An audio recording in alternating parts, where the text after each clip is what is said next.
Welcome, everybody, to Rochester Lifestyle Medicine Institute and the William J. Folletti Center for Lifestyle Medicine, Lifestyle Medicine Grand Rounds for February 2024. I am Dr. Ted Barnett, president and founder of Rochester Lifestyle Medicine Institute, the high-tech doctor with low-tech solutions.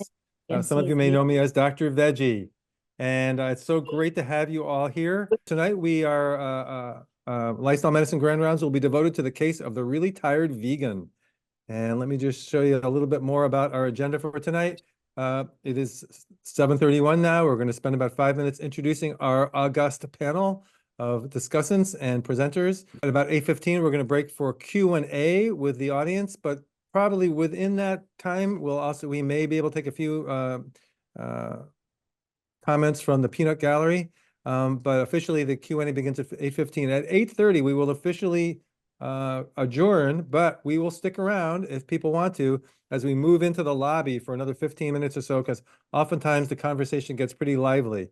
But if you stay till 8:30, you will be entitled to receive a free CME, and you can expect that in your email shortly after we adjourn tonight. And just fill out the survey, answer a few questions, click submit. It's a Google form, and another couple of minutes later, a PDF worth 1 CME will magically appear in your inbox. If you'd like to partner with us to empower your patients, we have online referral forms that are available on our website. We run several ACLM certified standardized programs that help build motivation and competence in a socially supportive, interactive environment. If you're interested in collaborating with us, please email collaborate@rocklifemed.org for more information. And as you can see, we run health coaching. We have our 15-day whole food plant-based jumpstart and the LIFT project. And there's a little bit more detail about those 3 programs. And please take a look at our website if you'd like to learn more to help support you and your patients. And by the way, the LIFT project and the 15-day jumpstart, if you take them as a clinician, you can receive 10 CMEs. There's a little bit more about the privacy terms. Again, just use common sense as far as discussing these cases that you'll be hearing about. And now our case presenter is Dr. Alberto Nacif, who is a diplomat of the American Board of Lifestyle Medicine. He's board certified in family medicine. He founded Brighton Family Care Specialists in 1988 in Michigan. He's a medical director at Trinity Health IHA Medical Group, Primary Care East Brighton. Dr. Nacif has clinical interest in chronic disease management and preventive medicine through a lifestyle medicine approach. He emphasizes increased physical activity, whole food plant-based nutrition, improving sleep quality, avoiding risky substances, stress management, and forming and maintaining supportive, healthy relationships, just like the 6 pillars of lifestyle medicine. In caring for patients, Dr. Nacif believes in a collaborative team approach between the physician, patient, and other specialists. Our guest panelists tonight, we're blessed to have Dr. Michael Klaper, who is a graduate of the University of Illinois College of Medicine in Chicago. He has practiced acute care medicine in California, Hawaii, Canada, Florida, and New Zealand. After a 50-year career as a primary care physician, Dr. Klaper, a member of the American College of Lifestyle Medicine, now focuses on the nonprofit Moving Medicine Forward initiative, wherein he shares with medical students and fellow health professionals the science of how health-promoting food and lifestyle choices can arrest and reverse chronic disease. A longtime radio host and a pilot, Dr. Klaper has served as nutrition advisor to NASA's programs for space colonists on the Moon and Mars and on the Nutrition Task Force of the American Medical Students Association. On his website, drklaper.com, visitors can find the latest nutrition information through his numerous articles and videos, and at movingmedforward.com, you can learn about the Moving Medicine Forward initiative to promote applied nutrition being taught in medical schools. A little bit more about our regular panelists. Dr. Robert Breakey is board certified in family medicine and lifestyle medicine. He has been a family physician in Ann Arbor for almost 40 years and serves as the medical director for IHA's William J. Folletti Center for Lifestyle Medicine, as well as the chair of IHA's governing board. He is also on the board of directors for several national organizations, including Rochester Lifestyle Medicine Institute. He has a special interest in employing lifestyle medicine approaches for disease reversal. Dr. Melissa Sundermann, otherwise known as Dr. Outdoors, is board certified in internal medicine and lifestyle medicine, has been practicing medicine for over 20 years, and is transitioning to a lifestyle medicine concierge role in the near future. Her clinical interests include lifestyle medicine, plant-based nutrition, food as medicine, and sports nutrition. Known as Dr. Outdoors, she is an avid endurance athlete and is immersed in nature as often as possible. That's Dr. Susan Friedman is our case moderator and case wrangler. She is the lead author of the white paper on healthy aging put out by the American Geriatrics Society, and works closely with me. She is our director of clinical studies. And that's me. I'm board certified in lifestyle medicine as well as diagnostic and interventional radiology. And as I said earlier, I'm the founder and president of RLMI. And a fellow. So thank you very much all for listening to our little histories there. And now it's time for the case of the really tired vegan, and I will stop sharing. All right, Dr. Nacif, are you there? Oh yeah, I just unmuted myself. Go for it. Let's hear what you got. Hey, so this case was very interesting. I thought of many things to present, but this was very interesting just because there were so many lifestyle components that were really valuable. So I call this the case of the really tired vegan. That's kind of tongue in cheek, like a like a funny but not so funny old cop and robbers movie. This case presentation is of a patient that I've known for many years. I see him and his lovely wife probably twice a year in the office, and you know, it becomes a social visit, but when they bring up new problems, then it becomes a really serious visit. So yeah, let's do this case presentation, and then I'll leave some spots in between the slides to stop and ask questions of what you guys think and what else you would do, and any comments. Next slide, please. So Sam, not his real name, is 74. He's a retired high school English teacher. He retired about 15 years ago. He has been a vegan for 25 years, married with 2 kids and 2 grandkids. We take care of the whole family, so that's really lovely. He stays very active. He walks with his wife daily. She's a yoga instructor, so he does yoga with her 2 or 3 times a week. And because they both live in the Ann Arbor area, there's some beautiful places in Ann Arbor to walk around, like the Arboretum, and there's just some lovely areas. So they go for a walk every day, unless it's a big thunderstorm or, you know, brutally cold, but they dress like polar bears when it's like that. I always ask him about his sleep habits, and you'll find out later. But he sleeps about 8 hours. He wakes up rested. And he occasionally snores when he's in a supine position. He spends his time woodworking and reading literature. That's just like his favorite stuff to do. Next slide, please. So he came to see me one day it was actually for Medicare Wellness. And then he mentioned to me that he's been feeling kind of tired for a few months now. He states that he gets some in the morning, he feels pretty good. He has a little coffee or tea in the morning. And then mid-morning, he gets a little tired after breakfast. And then he eats some stuff for lunch, and then he gets more tired. So he usually takes an afternoon nap. And typically, you know, 25 to 30 minutes is enough, and then he feels better. But he feels that the fatigue is getting worse, and he's wondering if there's something else wrong with him that hasn't been detected yet. So as a typical good family and lifestyle medicine doc, I go through my litany of questions. And among them are, does he have any weight loss? Has he had any bowel or bladder changes, blood, you know, changing frequency, changing consistency, any mood issues? Does he sleep okay through the night? I did mention before that he did, and he said he did. And does he have any cough or fever or chills or sweats? Next slide, please.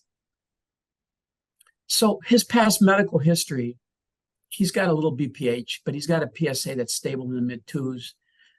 He's got an ascending aortic aneurysm that's also been stable for approximately 5 years. He does have slightly impaired fasting glucose. He attributes that to, he makes juices from fruit and from beets and all kinds of things. He's an old hippie, you know, lovely guy. He does have a history of a gastric ulcer many years ago. It's still in the chart, but he has not had any recurrence. And he also has incidental thrombocytopenia that has been stable for many years. Next slide. He's currently on losartan 50 with hydrochlorothiazide 12.5 once a day that he takes in the morning. As a good vegan, he supplements with B12. He has been taking 500 micrograms daily and vitamin D 4,000 IU in the winter. He doesn't take it in the summer because they're outdoors quite a bit, and I think that's okay with him. He takes a Pepsid when he gets a little GI upset. So, typically for me, when somebody comes in with fatigue, particularly someone in the above 50 or 60 age range, I always worry about so many things. So I would like to hear if you all have any questions or thoughts of what you would worry about knowing what you just heard. Oh, great presentation. Thank you for that. Dr. Klaper, would you like to start, please?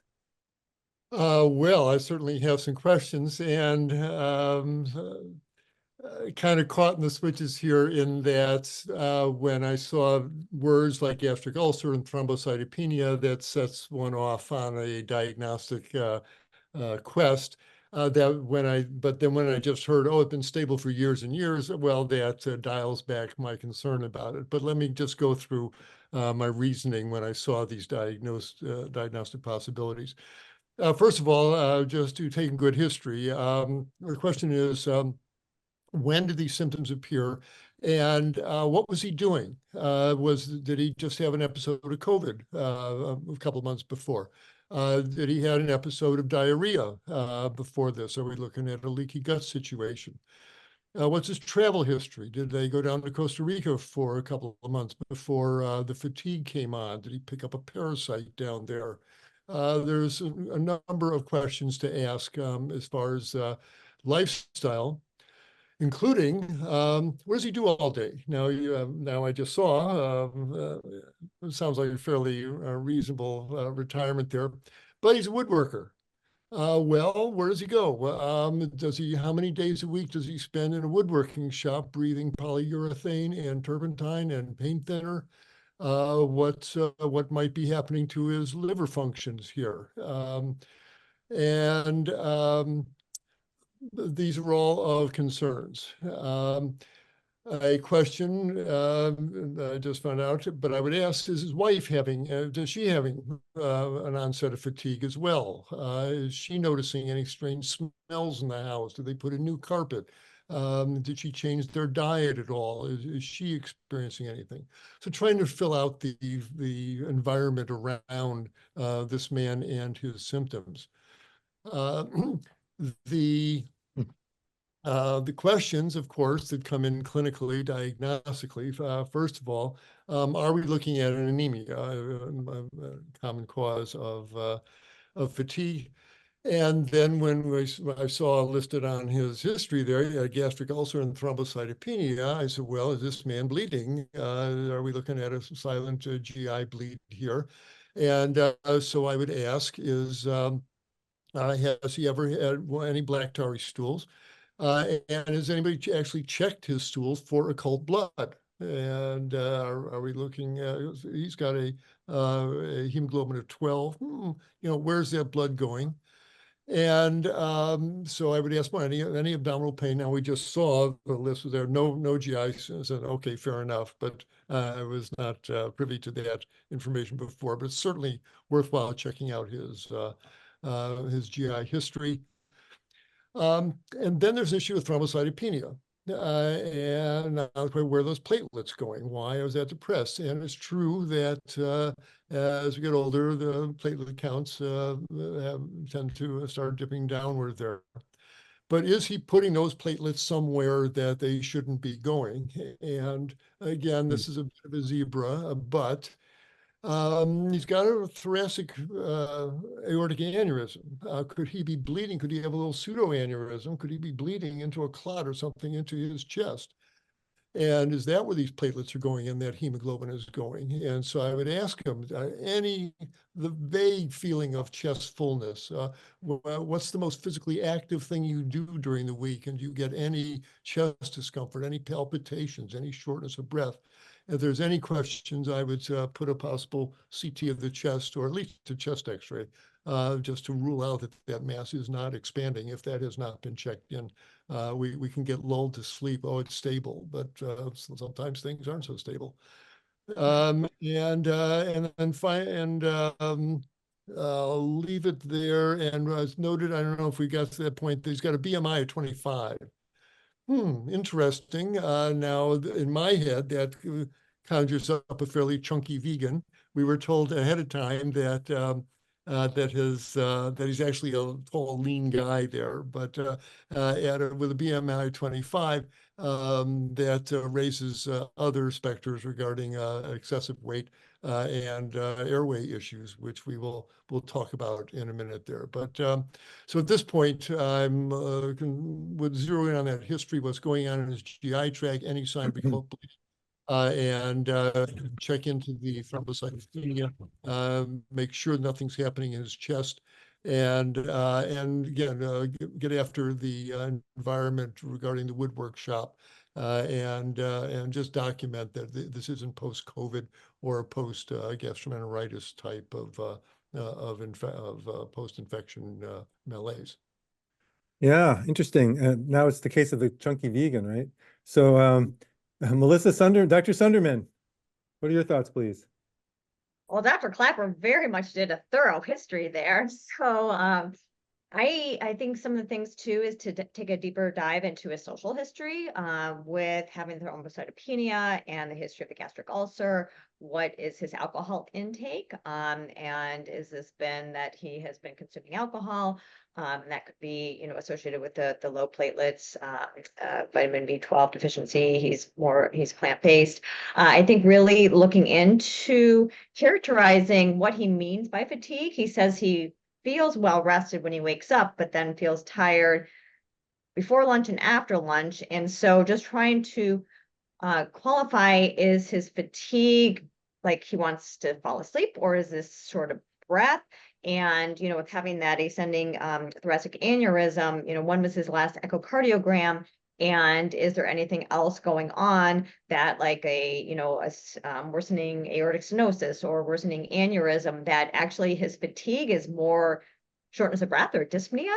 And questioning that if he has had screening for sleep apnea. His wife says that he does snore. And then the association of his feeling fatigue, is that worse after eating? Is that better after eating? Is that associated with perhaps blood sugar levels? When, again, with the history of the gastric ulcer, probing into when his last endoscopy was. It sounds like, Dr. Nacif, you said he was up to date with his colonoscopy, but again, asking what that last colonoscopy was, when his last EGD was, to see if that could be seeping with his gastric ulcer. And then also, he says that his mood is okay, but I think that really kind of taking a deeper dive into that, because he's retired, what is his now transitioning out of teaching? And it sounds like he keeps pretty busy with some hobbies, and he's active physical exercise. I love that he's getting outdoors, getting all of those great vitamin D and boosting his serotonin level that way, but trying to, just screen him for depression at all, and social connection, just because that sometimes can make us feel more tired. But other than that, I think Dr. Klaper really got a thorough history of the present illness. Great. Thank you, Dr. Sundermann. Dr. Breakey, your thoughts, please. Well, my esteemed colleagues have covered a great job of covering the most common. And I like to kind of think, as Melissa said, what kind of fatigue? Is it kind of mental, memory, focus, concentration? Is it sleepy fatigue? Is it physical fatigue? Can't do things? Because that helps to kind of point you towards a direction. I remember back in dermatology rotation, way decades ago in med school, they said, you look look at a rash and you don't know what it is, try to categorize it. Could it be infection, inflammation, autoimmune, hormone imbalance, systemic manifestation of systemic disease, cutaneous manifestation, I say. And I kind of can think the same way with something like this. It's a kind of general symptom. And as Dr. Klaper mentioned, sometimes post-COVID syndrome. I had one patient, 60-year-old school principal, had mono for the first time in his life. He was fatigued for a year. Now, only one I've seen over 60 in 40 years, so I don't think that's a common one, but you have to think of various infections that could cause a chronic long-term fatigue. Obviously, it's not an acute flu or other he'd be having there. Inflammation, we know that average Americans are chronically inflamed, and this can take its toll over time. Some things that can contribute to chronic inflammation, of course, are microbiome dysbiosis. And I wonder if his previous gastric ulcer had him on chronic PPIs for many years, which of course can have residual effect over time, both on bone health, long-term microbiome effects. And we know that the production of short-chain fatty acids, the anti-inflammatory and detoxification effect of your 38 trillion microbiome play a big role in how you feel every day. So that could be part of it. Along those lines, too, as we think about lifestyle approaches, the food obviously is the biggest determinant of your microbiome and your inflammation state. And when someone tells me they're vegan, I say, well, good for you. You've given up the animal products, the pro-inflammatory, fiber-free, phytonutrient devoid foods of meat, dairy, and eggs. And what do you eat? And I'm sure you're going to get to that. But obviously, people can be vegan and eat French fries, Coca-Cola, and Oreos. And that kind of vegan diet. And that's why we try to help people understand the difference between vegan or even no processed foods diet and a true whole food plant-based diet, which if you're really trying to reverse conditions or as you age, you should also look to be low in salt, oil, and sugar. So again, just some quick initial thoughts about approach. But thank you, Alberto. Certainly, like you said, interesting case that gets us all thinking. Yeah, that's great. Thanks for that, Dr. Breakey. Go ahead, Dr. Nacif. There were some sort of questions in the chat, just to answer some of this stuff, they used to travel quite a bit, especially to South and Central America. They were occasional, maybe twice a week wine drinkers. They used to make wine themselves, and they stopped doing that about 5 or 6 years ago.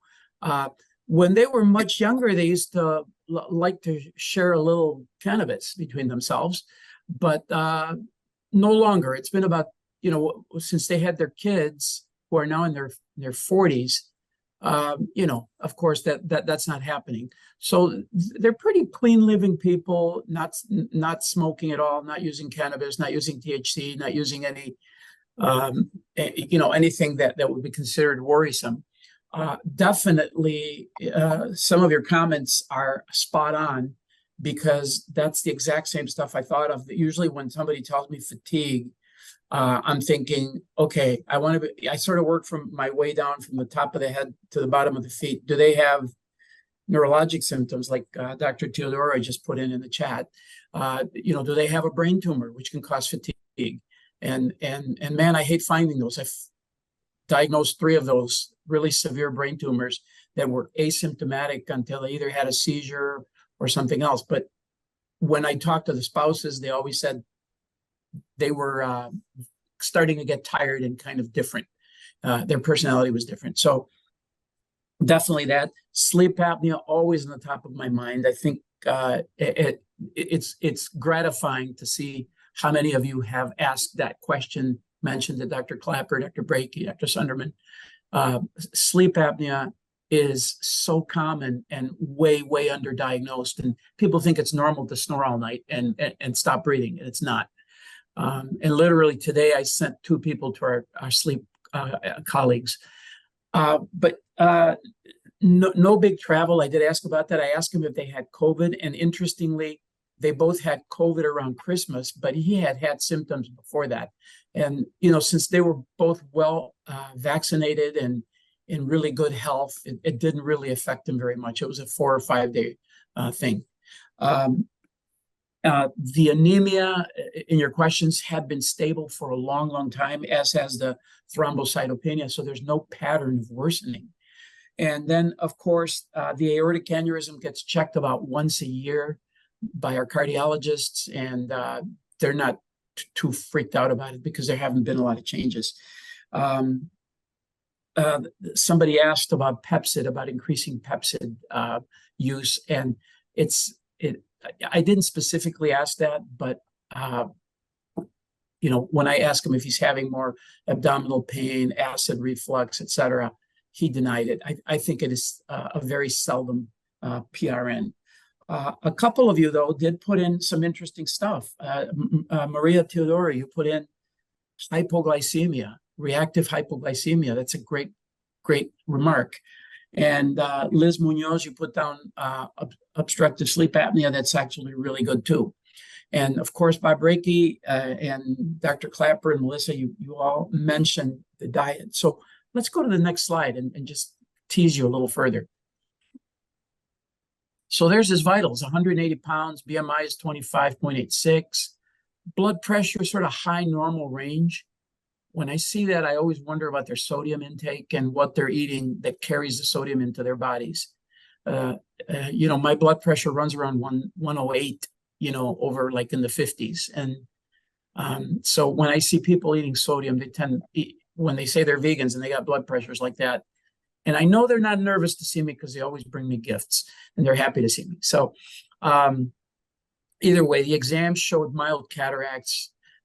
He's Malampati 3. Dr. Klaper brought up a slide in a minute. I'm going to show it and he can show it in just a second. But cardiovascular, normal sinus rhythm. He's got a grade 4/6. That's actually improperly written. Grade 4/6 systolic ejection murmur. That's been stable for a long time. GI exam is normal. He had very tight hamstrings. I was kind of surprised. And I don't think he's going up and down stairs. I think they live on one floor. So I think he's just basically walking on a flat surface. Neuro exam, cranial nerves 2 to 12 intact, good smell, strength, gait, normal. Minimal sarcopenia, probably consistent with his age. And but he was never a very muscular guy. He was a tall, slim man all his life. And his mood was normal, no ringing in his ears. Everything was good. So next slide. So that being said, we kind of discussed all that. So let's not keep talking about it. Typically when I see this, it's like I'm like you guys. I start going through actually kind of more like Michael in that respect, because I think of all those things like all at once, and I kind of fumble over my words, and I got to try and stay on task and get all those questions asked. So yeah, next slide, please.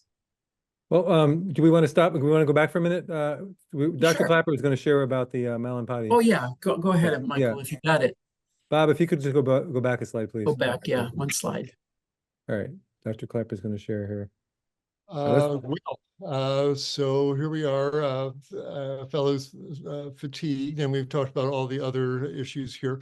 Again, the question about the quality of his sleep and what might be breaking that up. Yes, we will certainly talk about obstructive sleep apnea in a second, and it was high on my list until I heard otherwise. But I don't want to skip out on cardiovascular issues here with this low-grade, tendency towards hypertension. Is there any possibility that we are looking at low-grade congestive heart failure? Is this man, when he lays down at night, is he going into low-grade pulmonary edema? I would ask about orthopnea. How many pillows do you sleep on at night? Do you ever wake up at night short of breath? Any arrhythmias when you suddenly wake up, and any ankle edema, any sign of a cardiac issue here. And I would not hesitate, certainly, next time we have a needle in his vein, to check his BNP. Yes. Peptide, and and possibly even send him for an echocardiogram just to verify that those ventricles are pumping as they should Right. when he is supine. So to rule out any type of cardiac issue. Also, we touched on it, he's got muscle aches, he's got fatigue, low platelets. Could this be some type of autoimmune disease? Yeah. Is this low-grade lupus? Is this low-grade various types of autoimmune issues here? Again, next time we're drawing blood, a CRP, C-reactive protein might be appropriate, as well as ANA, anti-nuclear antibodies, and just do a quick screen for autoimmune disease before we move past this. Because that 4 out of 6 systolic murmur is not, there's nothing to be skipped over here. No, that's right. Someone said we may be looking at aortic stenosis, mitral regurg, et cetera, et cetera. Now, a little detour through cardiovascular land there. But I used to do anesthesia. I'm an old anesthetist. And when you're doing your pre-op exams the night before, you sure want to look in everybody's mouth. You don't want to get taken by surprise on the day of the OR when you try to intubate them and find that their oral cavity is just running down from all the soft tissue in their mouth. And so Dr. Malampati has come up with a system for us to evaluate that. And it's the Malampati scores. And if I can share my screen here, here are the Malampati scores, and the class 1 is normal. What it really is the ratio is how they're looking at the base of the tongue compared to how much oral cavity is visible, how easy it is to get an endotracheal tube down that throat. This is the way it should look when people have normal anatomy of the oral cavity.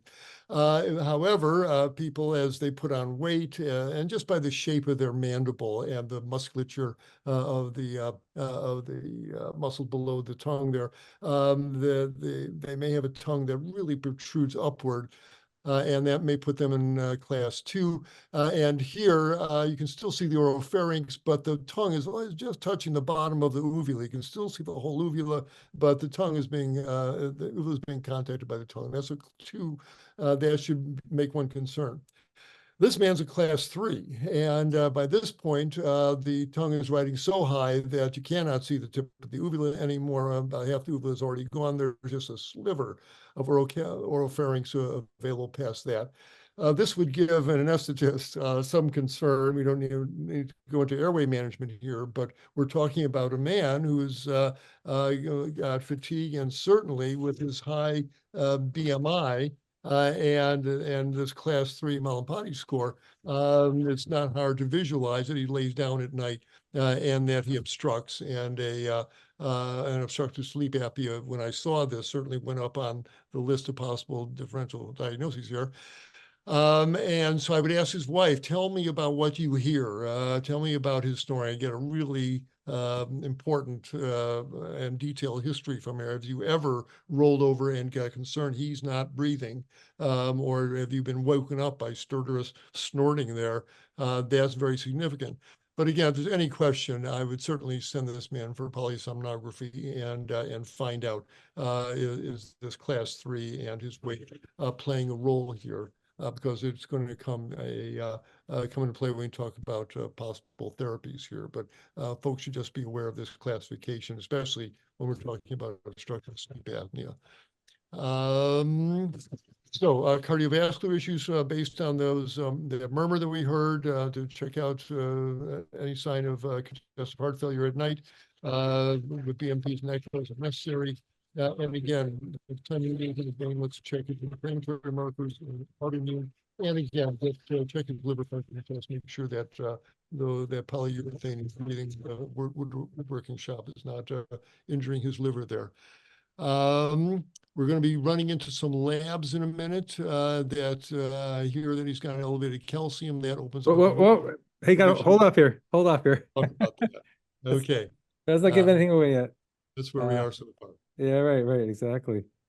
We haven't had the labs yet, have we? Not yet. I would get in the old set of labs, but it got pulled out from here. Okay. Okay. Dr. Sundermann. So just going back to the physical exam, Malin-Potty I think is really, really helpful. And it's something that you can, even if you're doing telehealth visits, you can even do that, just get the patient to have a flashlight or even their flashlight on their phone. And that's something that you can do both in-person exams and then telehealth. I think in physical exam too, maybe getting some orthostatic blood pressures on him, because again, he wakes up, he says he's feeling okay, but then he gets tired. Is that, change of position? So I think the orthostatic, especially being on a diuretic, would be important to know. Again, with Dr. Klaper said, any signs of congestive heart failure with that murmur that he has, does he have worsening aortic stenosis? Will we hear any rails on physical exam? Will we have any JVD? Screening for orthopnea. Palpating for any hepatomegaly or splenomegaly that could be associated with the thrombocytopenia, looking for that, any pedal edema, any pitting edema, I think, so on physical exam. And then with the history of the thrombocytopenia, even though it seems stable, are there any petechiae that are noticed? Looking also if he's got a chronic anemia, looking in that conjunctival, looking at his mucosa to see if there's any paleness there. In terms of working up, in addition to the labs that Dr. Klaper mentioned, looking at ferritin levels, and since he's had a chronic anemia, that just if we want to look at his iron stores just to see if he's low in iron. Again, I agree with looking at an autoimmune, C-reactive protein to see if inflammation with that borderline glucose, looking at insulin resistance. If you can get an NMR profile, I think that would be really important to look at insulin resistance, fasting insulin. You could get calculate a HOMA if you're not able to get an NMR. And looking at CPK because of the muscle aches that he's been having. Then again, looking at, could this be hypoglycemia that he's getting? Where I worked before, we would do continuous glucose monitors pretty often, and that was really useful. So if you've got access to a continuous glucose monitor, that could be some really good data that could be useful in putting this all together. That's great. Thank you. Dr. Breakey, a few quick thoughts before we move on here. Yes, my understanding is that the stage 3 on the palate is 75% of sleep apnea, about 50% for stage 2. So we definitely agree with Dr. Klaper, sleep studies in order. And that grade 4 murmur, I mean, I rarely even heard a grade 3. I would definitely get an echocardiogram. I mean, maybe he's got some SBE that's kicking in there. Maybe there's significant enough stenosis or regurgitation that the heart's having to pump twice and getting backed up. Could be pulmonary hypertension and others. The one that we do have is a PSA, and it was normal. The guy is 74. He does not need any more PSAs. I hope those weren't done after age 70 because it does more harm than good. But we know that we do want to see TSH and other baseline labs that everybody's talked about. So without further ado, let's move on to what you found there, Alberto. All right. Yeah. Let's go to the next slide. So at that visit, I did order a bunch of labs and a bunch of tests. And then I asked him right before he left, so what are you eating actually? Because, a lot of times when people tell you they're vegan, you assume they're vegan, real vegan, or whole food plant-based. And vegan can have many other things. So for breakfast, instant oats or coconut yogurt, dried fruits with honey, or shredded wheat with berries. Snack, organic power bar, green smoothie with plant protein. For lunch, a green salad, pita chips, and Costco hummus. For dinner, typically pasta, veggies, peas. They create all kinds of different spaghetti sauce, quote unquote, with different vegetables, tomato sauce, and then a big green salad. And at night, tea with dates. Interestingly, there's a commonality in each meal of something that should really, really worry you. What are you guys thinking? Eats a lot of sugar and a lot of oil. Yeah. So, when you think of ultra processed foods, instant oats is an ultra processed foods. Dry fruits are loaded with sugar. Shredded wheat is an ultra processed food.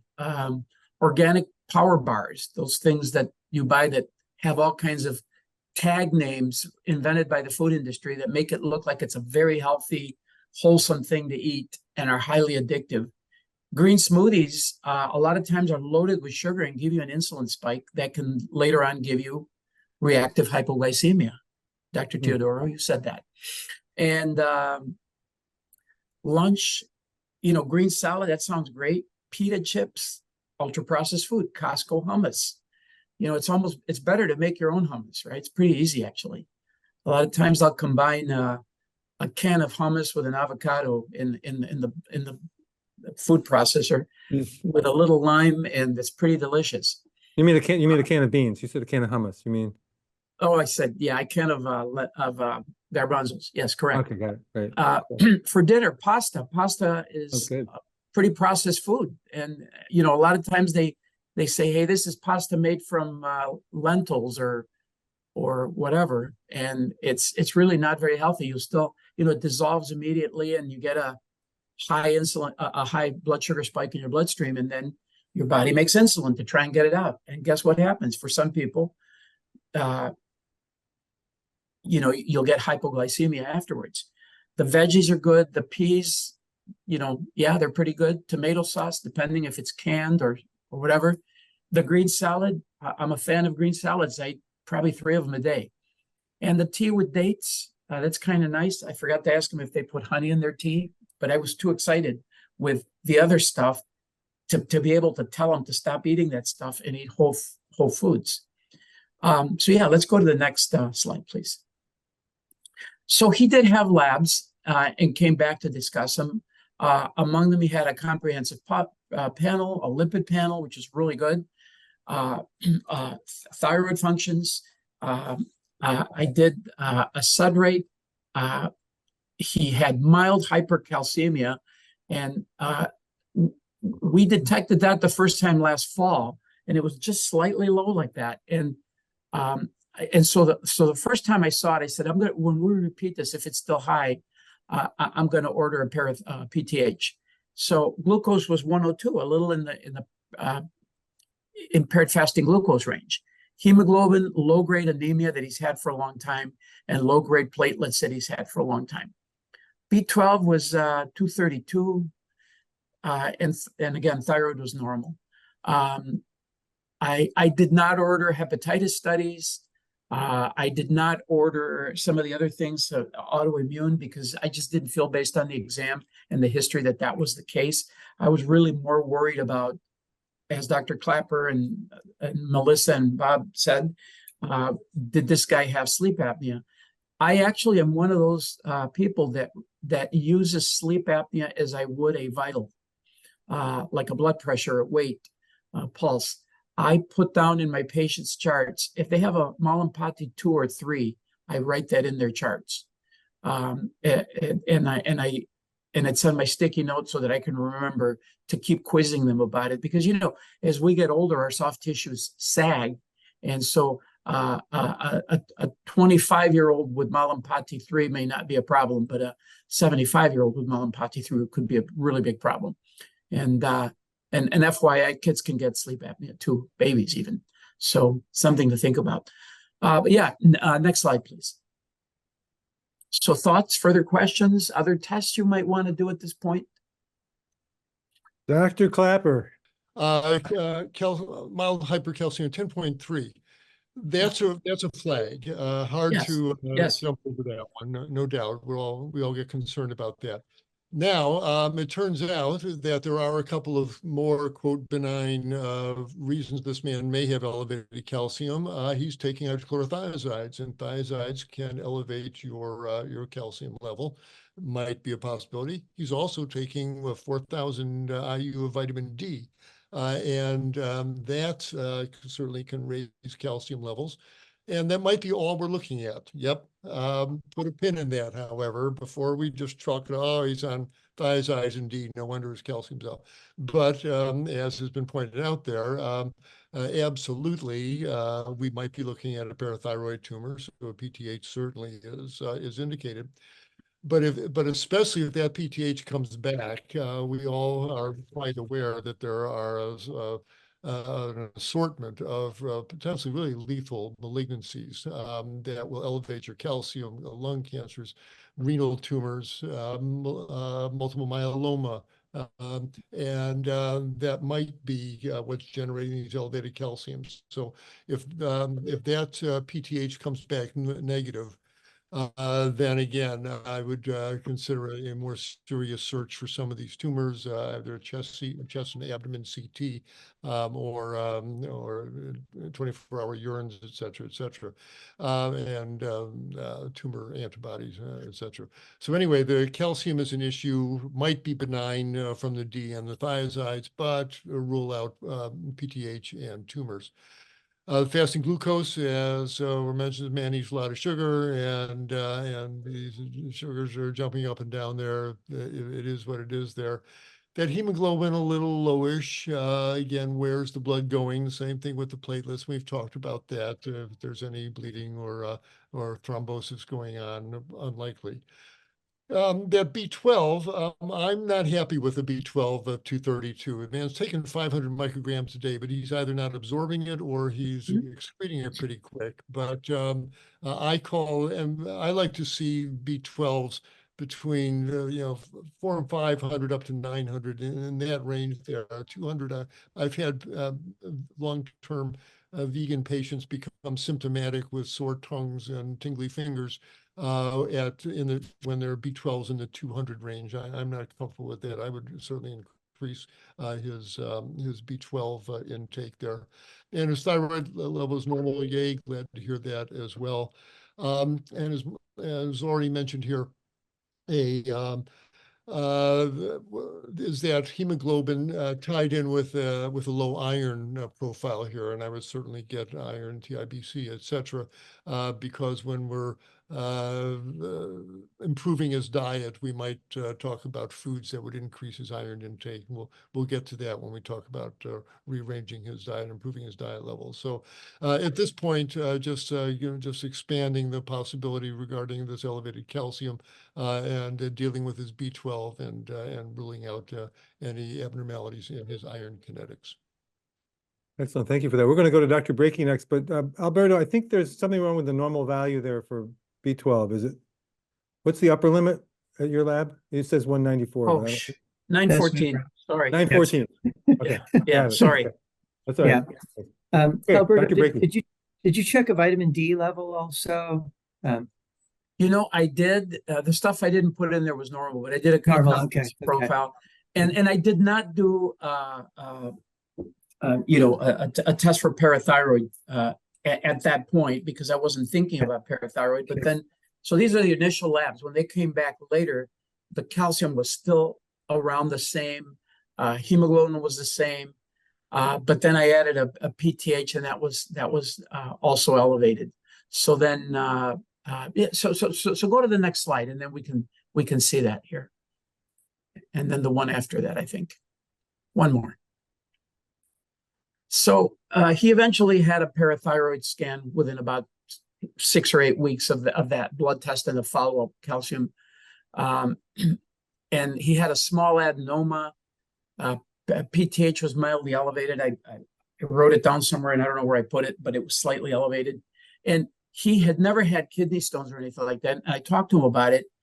And I said, I'm going to send you to an endocrinologist. So I sent him to an endocrinologist in Ann Arbor. And the endocrinologist said, oh, let's just watch it. You're doing really well. Let's keep an eye on it.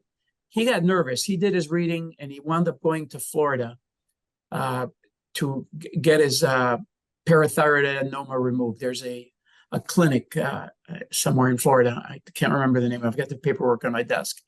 And I recently saw him again. I did not do a glucose tolerance test. I thought about it with a food, but when I talked to him about eating whole foods and changing his diet, and he miraculously felt a lot better.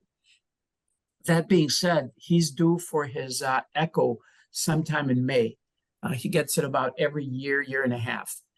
So he's due for his echo. He's going to see his cardiologist, and I will be sure to order iron studies again, because over the years, as his studies have stayed stable, I haven't done much more about it. But you guys are right. I'd really be remiss if I didn't check his iron studies.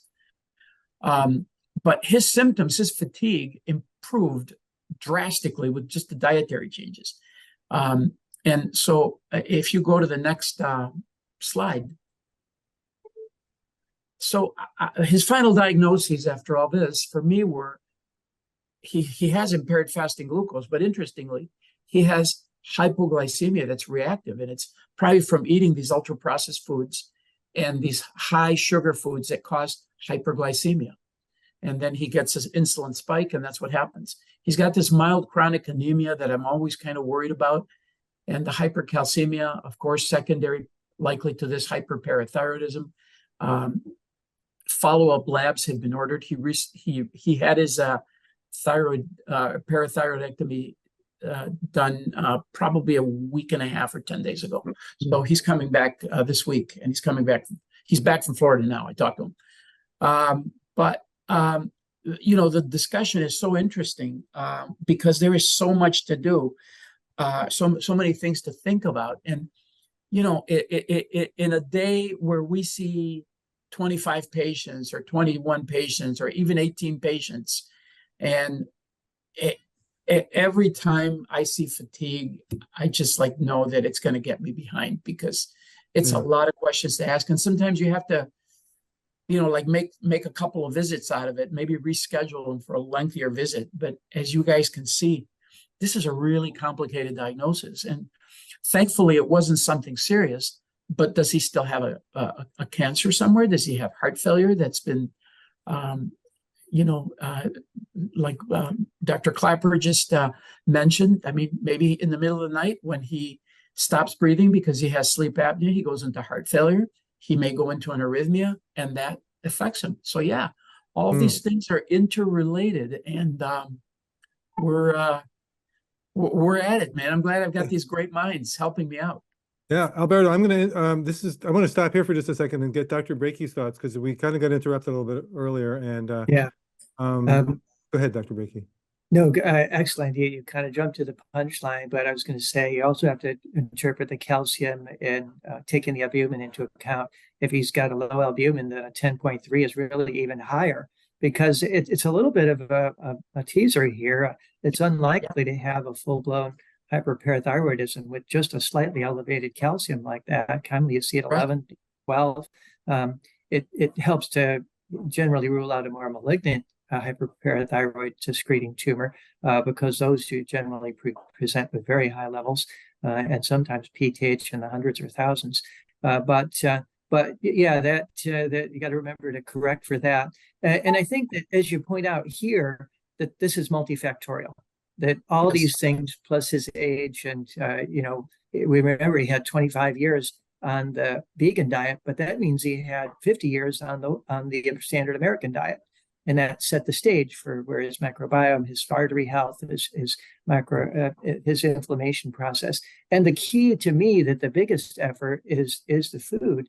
Is that he got better in a week. It wasn't the surgery, it wasn't a transfusion, it wasn't anything easily corrected. He switched from the ultra processed foods, commonly high in fat, salt, and sugar, and to more whole plant foods.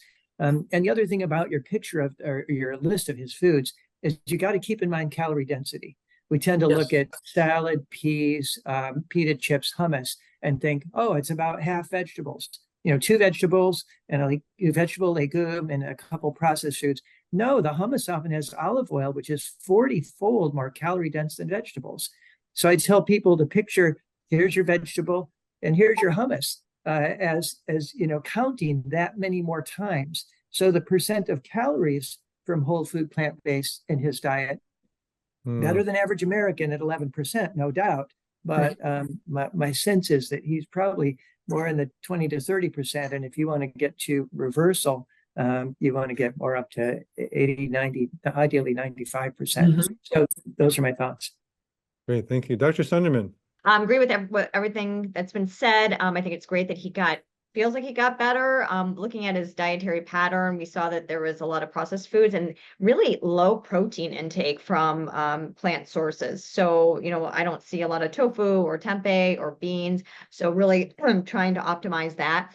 And his calcium level didn't seem that high. I agree with Dr. Breakey that looking at the albumin level, because that could adjust it, where we know that hyperglycemia or hypercalcemia could cause nausea, could cause some anorexia. So perhaps his intake was down, and that maybe that's why he was having some fasting glucose. I think taking a closer look into that chronic anemia and the low platelets. Again, we know that the Pepsid can cause the low platelets. We could rationalize the higher calcium with the diuretic, but really not trying to totally brush that off and make sure that there's not like a brewing myelodysplastic syndrome. I agree with the, making sure there's not a multiple myeloma. So maybe checking a protein electrophoresis just to make sure that we're not glossing over anything.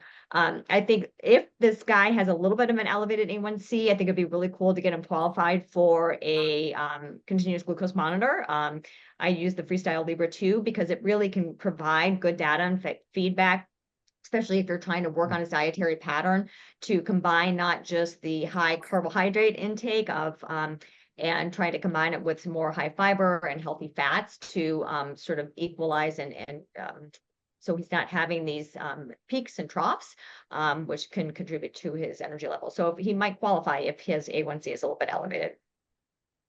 Oh, thanks for that. Dr. Klaper, were there things that got left out here that you wanted to talk about? Just putting a bow on some of these threads that we started pulling here. I would still send off check this man's stool, not only for occult blood but also for H. pylori antigen. See if you still got that bug there. You might want to go after it and treat it. The BNP, the echogram, PTH, talked about that, and again with a man with this. With a Malampati 3 and a possible sleep apnea, you should have a very low threshold for sending this man for polysomnography and find out, is he obstructing while he's sleeping or not. He should obviously clean up his diet, shift it way towards whole plant foods, stop the coconut yogurt and the dried fruit, etc. Might want to, if his iron is low, get him on iron-containing greens along with citrus to increase the absorption of the iron. He should not be drinking any wine or alcohol within 3 hours going to bed, so he doesn't fall into too deep a sleep and not tend to his airway there. And if that OSA, the sleep apnea study, is positive, then he should be evaluated either for CPAP or sent to a dentist for possible dental appliance to help his airway at night, or last resort, the ENT folks. But hopefully just cleaning up his diet, if he probably dropped another 5 or 8 pounds or so, it might help his airway. Right. Well, he just had surgery at the Norman Parathyroid Center in Tampa, Florida, and he's just back from his trip in the last week or so. So I'm going to be seeing him next few days. He actually told me that he felt even better, incrementally even better, after that parathyroid came out, or parathyroid adenoma came out. So I look forward to seeing him and spending time with him, because this is, I love puzzles, and this is a heck of a puzzle. A lot of moving pieces here. So, man, you're great. But I got some ideas. I will follow up on his hemocult. I will follow up on heart failure, even though, like I say, I'll probably do a little blood testing, a little further blood testing, because there's stuff coming up to follow up. The Norman Center did send me a very nice list of things that I needed to follow up on, and I'm going to do it. So when I do that, I'll add the other things. Hey, Al, do you recall what his MCV was for the anemia? Was he microcytic or macrocytic? I mean, that could give you a little bit. No, he was pretty normocytic. It Hmm. drove me crazy. It was pretty normocytic. It was normocytic. Okay. Mhm. And he did have a colon workup like a year and a half ago, Yeah, just think if he's not absorbing the B12 intrinsic factor or anything like that, just Yeah, I'm going to change. That's why I love medicine. It's always a puzzle. I'm going to change the subject just a little bit in response to one of the questions that was in the chat. I don't know if Dr. Davis is still here, but when you guys were talking about doing a telemedicine evaluation of the airway, she wondered how you do that, and do you have the patient say "ah"? How does that work? Does somebody want to take that question? I just have them open their mouth. I don't necessarily this is by telemedicine though. How would you do it? Oh, there we go. That's a Oh, to okay. look, absolutely. So, okay. Yes, saying doesn't change much about that type of airway. So no, just have a look there. You ought to be able to see the oropharynx back there and the whole uvula at least. And but you also can just see the shape of their neck and their mobility. You get an idea of what their airway is really permitting. Got it. Great. Thanks. Another thing you might want to consider, Alberto, is some kind of a wearable device. I know the Aura Ring, which gives sleep quality, activity, movement, pulse. Now, in the last 8 months, also includes O2 sat. It doesn't do it continuously, but it gives you an average overnight and tells you when there may be periods. So what drives me nuts sometimes is you have a person who's a very obvious kind of candidate for sleep apnea, and it's like, oh, we can get them in August 7th for the study. And then once they get the study that reveals severe sleep apnea, we'll get them a machine in January. It's like, how can we have a system that doesn't treat a life-threatening disease where a I person's agree. I agree with that deoxygenating 100%. like I it's agree like it's 100%. just an inconvenience. But anyway, that for relatively not much, you can get a lot of info. You got to be careful about becoming too tied to it, because it's guidelines, it's not dogma. But certainly people can get a good idea of their sleep quality, and now also O2 sat. The other thing I just want to comment is I'm glad you didn't do. Some people come in and they ask for, I want my vitamin A and B1 and riboflavin and folate, and I want my serum porcelain level. And they get this long list of things that they may have heard could be causes of this. These are not evidence-based. They lead you down a pathway of a little bit off on this reference range, which is just variation of normal and not clinically significant. But suddenly you need to take porcelain pills or zinc, which too much zinc can interfere with copper absorption. We want to be careful that we're not overdoing things. That's right. And multivitamins don't really help in this case either. You were right to help people see that, as Dr. Klaper says, it's the food. It's always been the food. When you feed the wrong food to the wrong animal, it's just predictable outcome that you're going to get systemic inflammation, microbiome dysbiosis, arterial vascular clogging, lack of nitric oxide, and this cascade just leads to a whole host of organ system dysfunction that can lead to chronic fatigue. So thanks for bringing him along lines. He's lucky to have you as a lifestyle medicine doc to help guide him in that. And I just, a quick endorsement too, I'm just finishing Dr. Greger's book, How Not to Age. If y'all haven't read it, an excellent overview, really a lot of good updates from what his previous two books offered. Pertinent to this case too, a 74-year-old with fatigue is all over that book. So here's another book you guys should be looking at. And I gave you a copy, Bob. Yes, good one. It's a fabulous book on ultra-processed foods. It's written by a scientist, and it's just amazing. It's so good. I learned a lot. It discusses the effects on the brain. It discusses the effects on the microbiome. It affects the reward system. It's a pretty, for me to have read a book 3 times and underlined it like I'm doing, it's that means I'm learning a lot. So,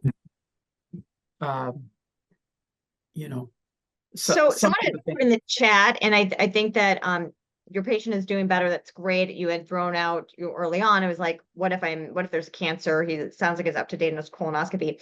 And this Gallery test that has recently come out, where I was working previously, we were starting to use it. So that can screen, a blood test can screen for about 50 types of cancers. The positive predictive and the negative predictive are okay, I'll say. It's not for everyone expense wise. It's close to $1,000 to test. But if you've got a patient who is really, and they don't feel well and they really want to know, we're starting to use the Gallery test. We did some in vitae. So that is out there. I think down the road, I think this is going to be really interesting too, to see with our gut microbiome testing, as far as I understand, like right now we can test the gut microbiome. We just don't know what to do with that data. But I think that this is going to be really interesting to see down the road how this is going to aid in our diagnoses, and helping us to solve these sort of these mysteries, and to be it's a really interesting time for us to be doing what we're doing. Great. Dr. Nacif, you had a page that you didn't show us about how these foods affect the body. Did you want to?